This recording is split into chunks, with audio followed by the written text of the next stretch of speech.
My heart, my heart is still racing. Oh my, and I just drank like half a cup of water. It's like, oh, okay. So this is the second video of chapter 20 of Talking to Dragons. I dove behind the brazier just in time to avoid something like a large lightning bolt. I swallowed, hoping these wizards didn't have very many more spells like that. I heard shouts, and I peered around the edge of the brazier, expecting to see the wizards with the swords coming after me.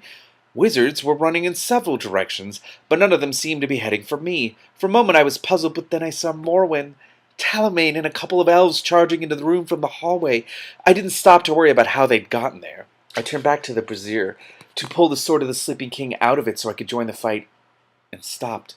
The flames were still swirling in the air above the brazier, but they were denser somehow, and brighter. All I could see was a mass of white and yellow light, shot with power. Then something flashed so brightly that I had to cover my eyes. When I could see again, there was a door in the center of the brazier, right on top of the place where I had thrown the key, and facing the point of the sword. The door hung between two pillars that looked as if it were made of solid light, and I couldn't see anything around it except light and flames. I stared at the door for a moment as it grew even more solid. I wasn't sure I wanted to find out what was on the other side. Doors like that are even worse than the one in Morwen's house. They can go anywhere.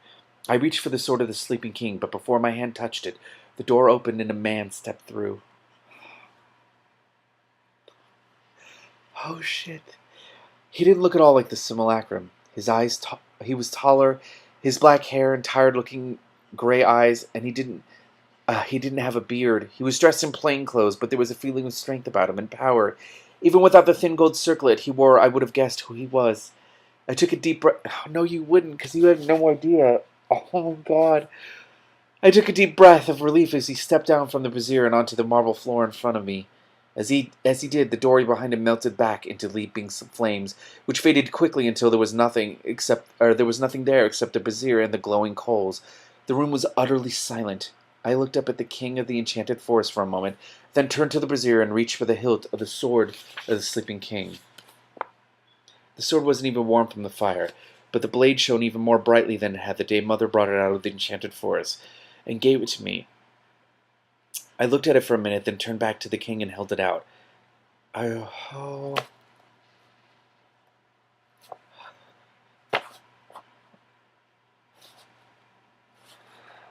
I'm full of emotion! Holy shit. Holy shit. I've come to return your sword, father, I said. I'm done. I'm so done. No, I'm not! Because I have 2 more chapters. This isn't okay. This isn't okay at all. I'm going to have to do this tomorrow. Read the rest of these tomorrow. Today's Wednesday, I should say. Oh, God, I can't do this right now. I'm so emotional. And I need dinner. It's like so late. Okay.